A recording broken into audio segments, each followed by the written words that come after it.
Next up, the Utah Jazz. The Utah Jazz offseason preview here comes down to a few different factors. So they have something like $44 million ish in cap space that they could use. I was pretty aggressive in calling like Taylor Hendricks, Keontae George, Walker Kessler, like pieces of the core that they have under contract. I don't think we really know what like any of those guys are quite yet in terms of their value. I would imagine the Jazz see them as like long-term pieces though, that they're trying to keep and build around and everything. Lauri Markkanen would be eligible for a renegotiation and extension. To me, that is by far the most important priority for the Jazz this offseason. So they have experience doing these renegotiations and extensions. They did one last summer for Jordan Clarkson, where they gave him a big balloon payment this year where he's making like 23 million. And then the next 2 years, he's up at like 14 million or something like that. They probably won't get that, reduction in value from Lauri. It's going to be a renegotiate to extend off of that big number so that you can get him for 4 more years beyond this. It's going to be like whatever the Sabonis deal was is what Lauri Markkanen is going to get. And rightfully so. Lauri Markkanen over the last 2 years has been a top 20 player in the league. He's averaging 23 points, 8 rebounds, shooting 48, 40, 90 this year.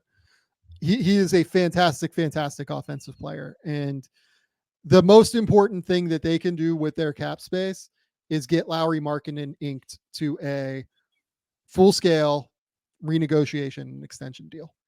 Yeah, I couldn't agree more. I think this is the one guy on this list as I look through this roster, when I watch him play, that's the guy. Like, that's the guy I believe in. I feel good about.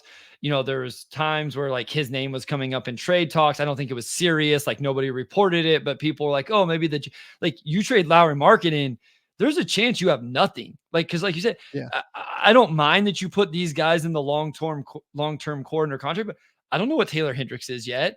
I still am wishy-washy on Keontae George in terms of he's obviously an NBA player, but is he a starter? Is he going to get efficient? Does he end up just quote unquote capping as a, big time guard off the bench?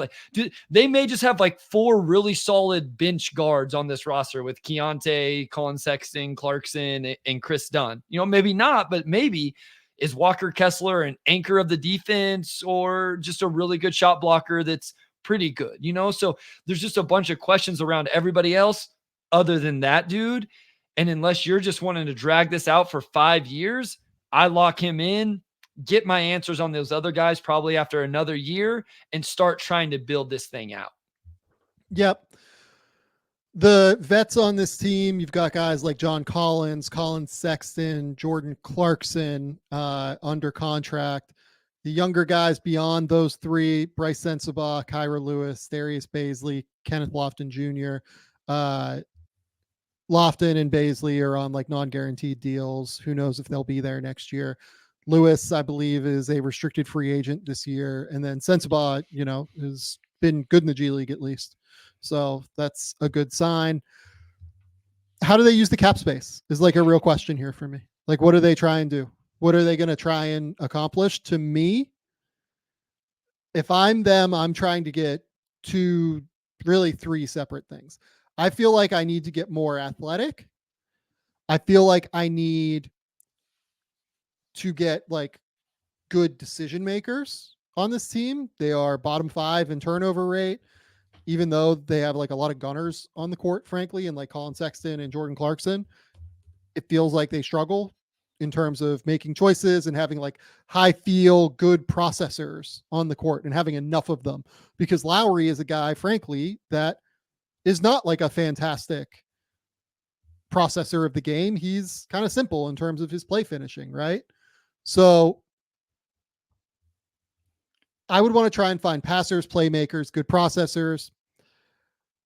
I think they probably need a point guard or somebody who can play point next to Keontae George and share the duties of point guard if they think Keontae is a long-term answer there. I would want it to be a bigger guard who could potentially handle those things, because Keontae is not very good on defense. And I would want it to be somebody that I feel comfortable and confident with on that end of the court. Markel So like Fultz? those are the things. Like it's processing, it's athleticism, and frankly, like they need perimeter defenders because the perimeter defense is really rough with this team.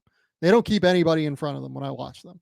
They are currently, despite the fact they have Walker Kessler and all of the size on the interior, the worst defense in the league right now as we're recording this.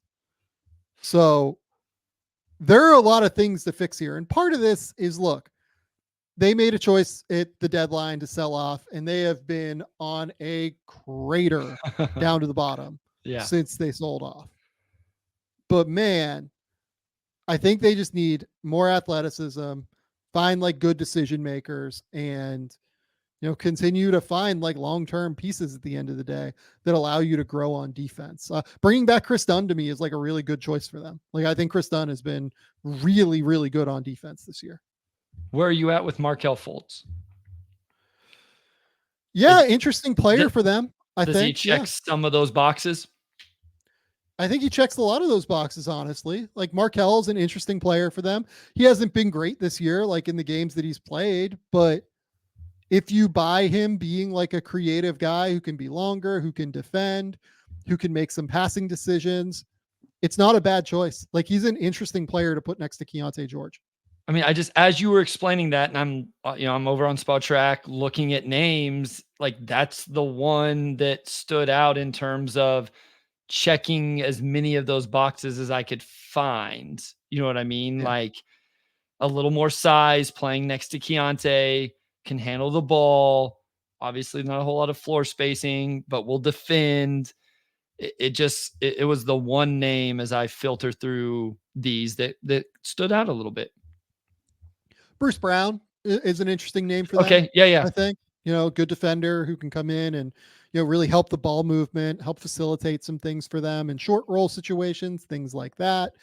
Kind of beyond that, like it's not super easy. They shouldn't be in the like Malik Monk, Grayson Allen races just because they have these like scorers who can shoot the ball, right? Exactly. Like I think that's like not the best use of their cap space.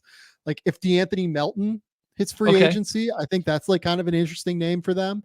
I don't know what the Sixers are going to do necessarily with their space and how they go about it, but I think Melton like makes some sense for them. I mean, even like, like what's a name that like really could be useful for them? Like Jayshawn Tate, I think would be useful for them. Okay. Again, just like ball mover, quick decisions, just like thinking about the Rockets right now. Like he is the team option for this year. And I'd imagine the Rockets pick up that team option. It's like $7 million or something like that. And I think he's worth that for sure.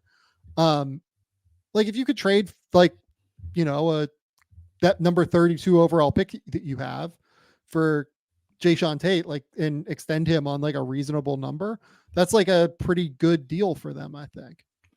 Yeah. I mean, we've talked about Jayshawn Tate quite a bit on this podcast for what he is as a player. I think he makes winning plays. Like even in these most recent games, he was boxing out Chet in one of the clips and it stood out to me. Like he just makes a rotation, gets a big time weak side box out. He'll go get offensive rebounds. Like he just, again, he does all of these things that I think he could fit into this roster well. It's not going to excite Jazz fans something crazy, but you start putting players around that make good decisions, defend a little bit, make winning plays, all of that stuff. Like you said, they have enough gunners. Like let's figure out like which ones are we going to rock with? How good and efficient can they be at it? You don't need to add any more of that to this team, right? Like Malik Monk would be like, I love Malik Monk, and I'm fascinated to see where he ends up this summer, but he doesn't make sense on this team. Like you don't need that at all, as you said earlier. So someone like Tate isn't going to, again, like it's not a home run, but maybe it's a single that just makes your team a little bit better and helps everybody else let you evaluate everybody else, which ultimately that's what you got to do with Hendricks and George and even Kessler to an extent, Sensabaugh, those guys. Yeah. I think that's right. I think that all tracks and lines up with where the Jazz are as an organization. It's just continuing to add young talent. I don't think that they want to be like a rebuild team. I think that they want to try and retool around Lauri on the fly and be able to find like an interesting young player to build around with him. To me, the guy that makes the most sense for them draft wise remains the guy that I picked in the mock draft, Steph Castle. Perfect player to put next to Keontae George because he can play in ball screens. He can attack. He can really defend at a high level. 6'6" guard, physical, strong body. Didn't get to see as much of the passing out of ball screens this year as what we've seen previously. But man, like he can really throw passes out of ball screens. You set like high screens for him. He can really do some stuff. I think Castle makes a ton of sense for the Jazz at the end of the day. I mean, other names that you can point to, I mean, like Zach Rizachet would make sense. Like Modest, I think makes sense because they could use more athleticism and, stronger defense on the wing, like with Ron Holland. Like you could say he makes sense. There are a number of ways they could go. Topic, I think you could just take the upside swing on him and play him next to Keontae George, maybe. Like they just need more talent, I think, at the end of the day that is set to be on this roster long term. It's not as young. What about Derek Jones Jr. if you're looking at an athletic wing? Sure. Somebody Let's do it. Athletic, has done some good things for Dallas, will defend. Like he's not the most elite defender, but just depending on who you got in the draft. But if you don't land one of these guys, you don't want to overload it and block all of these young guys' minutes. But if you don't get a wing, I've liked some of the stuff Derek Jones Jr. has done this year. Yeah. How do you feel about Simone Fontecchio?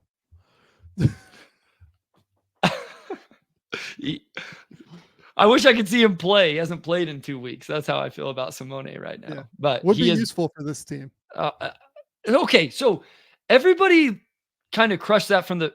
Why did the Jazz just didn't want to pay him? Do you think that's what it was, or it was just like an asset management thing of here's a 27-year-old guy we don't want to pay, and we get a really useful second-round pick? Because I mean, as we look at the picks there, that 32 is what they got for Simone Fontecchio. So yep. Dirty Dancer brings up the Jazz could be a really fun Giddey team. I agree with that totally. I think that they make a ton of sense for Giddey. Yep. Giddey's been really good recently, by the way. Do you know what he's yeah. averaging over his last 15? Probably like 15 or something like that. And shooting really well from three, if I'm not mistaken. Yeah, he's averaging like 16, 7, and 5 and shooting like 56, 39, like from the field and from three. He's been really, really good. I thought he was almost 40% from three in his last X amount of game. He looks confident in the and the floater looks really good. Like we've talked about this playoff thing for months now. If there was ever a time for him to get confident in it and be prepared for it, this was the stretch of the season where you want to see it going, leading right into that. So, yep, no question.